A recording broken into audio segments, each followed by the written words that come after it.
যুদ্ধে জড়িয়ে গেল এশিয়ার আরও দুই দেশ। আফগানিস্তান ও পাকিস্তান সীমান্তে তীব্র সংঘর্ষে পাকিস্তানের 19 সেনা নিহত। পাল্টাপাল্টি আক্রমণ অব্যাহত, ইউক্রেনের আরও একটি অঞ্চল দখলে নেয়ার দাবি রাশিয়ার। মধ্যপ্রাচ্যের মুসলিম দেশ কাতারে দখলদার ইসরায়েলের হামলার নিন্দা জানাতে মুসলিম লীগের নেতাদের বৈঠক।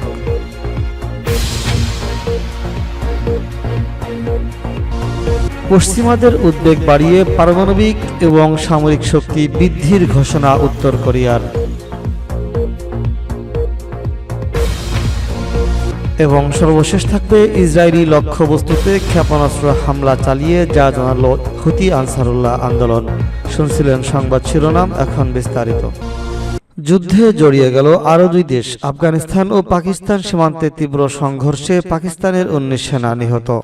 আফগান সীমান্তে পাকিস্তান নিরাপত্তা বাহিনী ও পাকিস্তান তালিবানদের ভয়াবহ সংঘর্ষের ঘটনা ঘটেছে। দেশটির রাজাউর এবং দক্ষিণ ওয়াজিরিস্তানে মারাত্মক অভিযানের সময় এই সংঘর্ষ ঘটে। পৃথক 3টি অভিযানের সময় অন্তত 19 জন পাক সেনা এবং 35 জন আফগান সন্ত্রাসী নিহত হয়েছে। শনিবার 13 সেপ্টেম্বর এক প্রতিবেদনে এই তথ্য জানিয়েছে আল জাজিরা। এতে বলা হয়েছে, সম্প্রতি আফগান সীমান্তের কাছে পাকিস্তানি তালিবান সশস্ত্র গোষ্ঠীর 3টি আস্তানায় অভিযান চালায় সেনারা। এ সময় এই হতাহতের ঘটনা ঘটে। শনিবার দেশটির সেনাবাহিনী জানিয়েছে, উত্তর পশ্চিম খাইবার পাখতুনখাওয়া প্রদেশের একটি জেলা রাউজারে 22 জন তালিবান সদস্য নিহত হয়েছে। দক্ষিণ ওয়াজিরিস্তান জেলায় পৃথক অভিযানে আরও 13 জন নিহত তালিবান সদস্য। সেনাবাহিনীর বিবৃতিতে বলা হয়েছে, দক্ষিণ ওয়াজিরিস্তানের 12 জন সেনা বীরত্বের সঙ্গে লড়াই করে চূড়ান্ত ত্যাগ স্বীকার করেছে, শহীদ হয়েছে। দেলোয়ারদির এলাকার আরেকটি সংঘর্ষ, সেনারা একটি জঙ্গি আস্তানায় আবিষ্কার করার পর বন্দুকযুদ্ধে 7 সেনা এবং নিহত হন 10 জন বিদ্রোহী যোদ্ধা।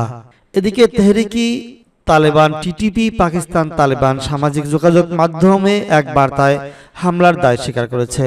ইসলামাবাদের দাবি, আফগানিস্তানের অবস্থিত এই গোষ্ঠীটি আফগানিস্তানের ক্ষমতাসীন তালেবানদের থেকে পৃথক, কিন্তু তাদের সঙ্গে ঘনিষ্ঠ সম্পর্ক রয়েছে।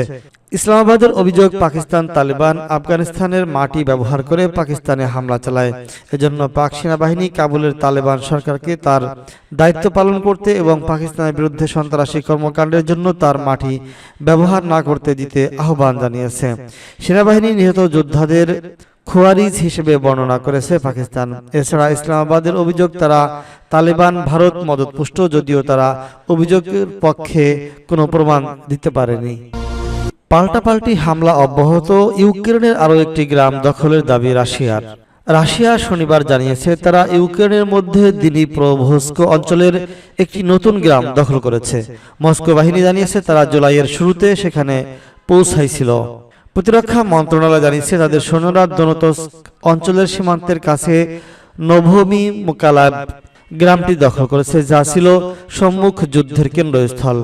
ইউক্রেনীয় সামরিক বিশ্লেষকদের দ্বারা পরিচালিত একটি অনলাইন যুদ্ধক্ষেত্রের মানচিত্র ডিপ স্টেট জানিয়েছে, গ্রামটি এখনও কিয়েভের নিয়ন্ত্রণে রয়েছে। রাশিয়ার বাহিনী উন্নত অস্ত্রশস্ত্রে সজ্জিত এবং সংখ্যায় ইউক্রেনীয় সৈন্যদের তুলনায় অনেক বেশি। তারা কয়েক মাস ধরে ইউক্রেনে আক্রমণ চালিয়ে আসছে এবং পূর্ব ফ্রন্ট জুড়ে তাদের অবস্থান দখল করে নিচ্ছে। আগস্টের শেষে ইউক্রেনে প্রথমবারের মতো স্বীকার করেছে রাশিয়ার সৈন্যরা দিনিপ্রোভস্ক অঞ্চলে প্রবেশ করেছে। সেখানে মস্কো মাসের শুরুতে অগ্রগতির দাবি করেছিল। রুশ সেনাবাহিনী বর্তমানে ইউক্রেনীয় ভূখণ্ডের প্রায় 1/5 নিয়ন্ত্রণে নিয়েছে। ক্রেমলিন যুদ্ধে বন্ধের পর্বশূর্থ হিসেবে ইউক্রেনকে তার পূর্ব দোনবাস অঞ্চল থেকে সেনা প্রত্যাহারের দাবি জানাচ্ছে। কিয়েভ অবশ্য তা প্রত্যাখ্যান করেছে। দিনিপ্রোভস্ক অঞ্চলটি 5টি ইউক্রেনীয় অঞ্চলের মধ্যে একটি, জাপোরিজিয়া এবং ক্রিমিয়া, যেগুলো মস্কো প্রকাশ্যে রাশিয়ার ভূখণ্ড হিসেবে দাবি করছে। শুক্রবার ইউক্রেনের প্রেসিডেন্ট ভলোদিমির জেলেনস্কি বলেছেন, তার রুশ সমকক্ষ ভ্লাদিমির পুতিন পুরো ইউক্রেন দখল করতে চান এবং তার লক্ষ্য অর্জন না হওয়া পর্যন্ত থামবেন না, এমনকি যদি কিয়েভ অঞ্চল ছেড়ে দিতে রাজি হয়। শুক্রবার ক্রেমলিন উল্লেখ করেছে, 2022 সালের ফেব্রুয়ারিতে রাশিয়া সর্বাত্মক আক্রমণের ফলে সৃষ্ট সংঘাতের কূটনৈতিক সমাধানের জন্য সাম্প্রতিক মাসগুলোতে বেশ কয়েকটি প্রচেষ্টা ব্যর্থ হওয়ার পর কিয়েভের সাথে শান্তি আলোচনা বিরতি পেয়েছে। কাতারে দখলদার ইসরায়েলের হামলার নিন্দা জানাতে কাতারে আরব লীগের মুসলিম নেতাদের বৈঠক।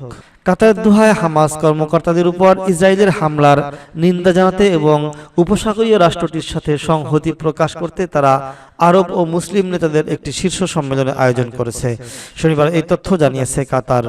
দেশটির পররাষ্ট্র মন্ত্রণালয়ের মুখপাত্র মাজেদ আল আনসারি বলেছেন, সোমবারের বৈঠকে কাতার রাষ্ট্রের উপর ইসরায়েলের হামলার একটি খসড়া প্রস্তাব বিবেচনা করা হবে। আগামীকাল রবিবার একটি মন্ত্রী পর্যায়ের বৈঠকে খসড়া তৈরি করা হবে। সরকারি বার্তা সংস্থা কিউএনএ এর উদ্ধৃতি দিয়ে তিনি বলেছেন, ইসরায়েলের কাপুরুষোচিত আগ্রাসনের মুখে কাতার রাষ্ট্রের ব্যাপক আরব ও ইসলামিক সংহতি এবং ইসরায়েলের রাষ্ট্রীয় সন্ত্রাসবাদের স্পষ্ট প্রত্যাখ্যান এই শীর্ষ সম্মেলনের মাধ্যমে প্রতিফলিত হবে। যোগদানকারী নেতাদের মধ্যে ইরানের প্রেসিডেন্ট মাসুদ পেজেশকিয়ান এবং ইরাকি প্রধানমন্ত্রী মোহাম্মদ শিয়া আল সুদানি রয়েছেন। তুরস্কের প্রেসিডেন্ট রিসেপ তাইয়িপ এরদোগানও দোহায় থাকবেন, তবে বৈঠকে তা উপস্থিতি এখনও নিশ্চিত করা হয়নি। প্রসঙ্গগত, মঙ্গলবার কাতারের রাজধানী দোহায় হামাসের নেতাদের লক্ষ্য করে হামলা চালিয়েছে দখলদার ইসরায়েল।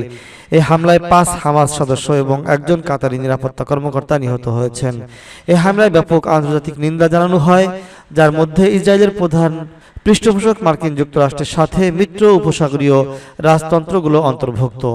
এই অঞ্চলের বৃহত্তম মার্কিন ঘাঁটি অবস্থিত কাতারে। মার্কিন যুক্তরাষ্ট্র এবং মিশরের পাশাপাশি গাজা যুদ্ধে কাতারও মধ্যস্থতার ভূমিকা পালন করে। বিশ্লেষকরা বলছেন, এই শীর্ষ সম্মেলনের উদ্দেশ্য ইসরায়েলকে একটি সুস্পষ্ট বার্তা দেয়া। পারমাণবিক ও সামরিক শক্তি বৃদ্ধি নিয়ে বড় ঘোষণা দিল উত্তর কোরিয়া। আসন্ন গুরুত্বপূর্ণ শাসক দলীয় বৈঠক পিয়ংইয়ং তার পারমাণবিক অস্ত্র ভান্ডার ও প্রচলিত সামরিক শক্তি উভয়কে অগ্রসর করার একটি নীতি ঘোষণা করবে বলে উত্তর কোরিয়া নেতা কিম জং উন জানিয়েছে। শনিবার রাষ্ট্রীয় গণমাধ্যম এই তথ্য জানায়। এই নীতি ঘোষণার মাধ্যমে উত্তর কোরিয়া তার পারমাণবিক শক্তিকে আরও সম্প্রসারিত করতে চায়। খবর মিডল ইস্ট আইয়ের। প্রতিবেদনে বলা হয়েছে, 2019 সালে যুক্তরাষ্ট্রের সঙ্গে একটি ব্যর্থ শীর্ষ সম্মেলনের পর থেকে উত্তর কোরিয়া বারবার বলছে যে তারা কখনোই তার পারমাণবিক অস্ত্র ত্যাগ করবে না। তারা নিজেকে একটি অপরিবর্তনীয় পারমাণবিক রাষ্ট্র ঘোষণা করেছে। রাষ্ট্র পরিচালিত কোরিয়ান সেন্ট্রাল ফিউজ এজেন্সি অনুসারে কিম জং উন অস্ত্র গবেষণা কেন্দ্র পরিদর্শনের সময় বলেন যে পিয়ংইয়ং একযোগে পারমাণবিক এবং প্রচলিত সশস্ত্র বাহিনী গঠনকে এগিয়ে নেওয়ার নীতি অনুসরণ করবে। কিম দলীয় সভার তারিখ নির্দিষ্ট না করেই দেশের প্রচলিত সশস্ত্র বাহিনীকে আধুনিকীকরণ করার প্রয়োজনীয়তার উপর জোর দিয়েছেন। ইসরায়েলকে লক্ষ্য করে ক্ষেপণাস্ত্র দিয়ে ভয়াবহ হামলা হুতি আনসারুল্লাহ আন্দোলনের। ইয়েমেনের সশস্ত্র গোষ্ঠী হুতি আনসারুল্লাহ আন্দোলন দখলকৃত হাইফা এলাকায় একটি হাইপারসোনিক ব্যালিস্টিক ক্ষেপণাস্ত্র হামলা চালিয়েছে। এই হামলায় সংবেদনশীল লক্ষ্যবস্তুতে আঘাত হানার পর ইসরায়েলের মধ্যে ব্যাপক আতঙ্ক ছড়িয়ে পড়ে এবং লাখো ইসরায়েলি নাগরিক আশ্রয়কেন্দ্রে ছুটে যায় বলে দাবি করেছে ইয়েমেনের সশস্ত্র বাহিনীর মুখপাত্র ব্রিগেডিয়ার জেনারেল ইয়াহিয়া সারি। ইয়েমেনের আল মাসিরা টিভির এক প্রতিবেদনে জানানো হয়েছে, ইয়েমেনি বাহিনী প্যালেস্তাইন 2 নামের ব্লাস্টার ওয়ারহেড যুক্ত একটি হাইপারসোনিক ব্যালিস্টিক ক্ষেপণাস্ত্র ব্যবহার করে এই হামলা চালায়।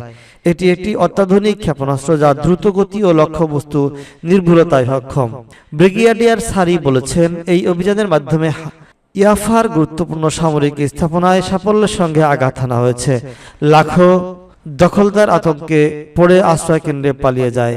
ইসরায়েলের গাজা চলমান আগ্রাসনের বিরুদ্ধে ইয়েমেনি জনগণের সমর্থন অব্যাহত থাকবে। জায়নিস্ট শত্রু যদি ইয়েমেনের বিরুদ্ধে কোনো আগ্রাসন চালায় তবে তা আমাদের প্রতিরোধ আরও তীব্র করবে।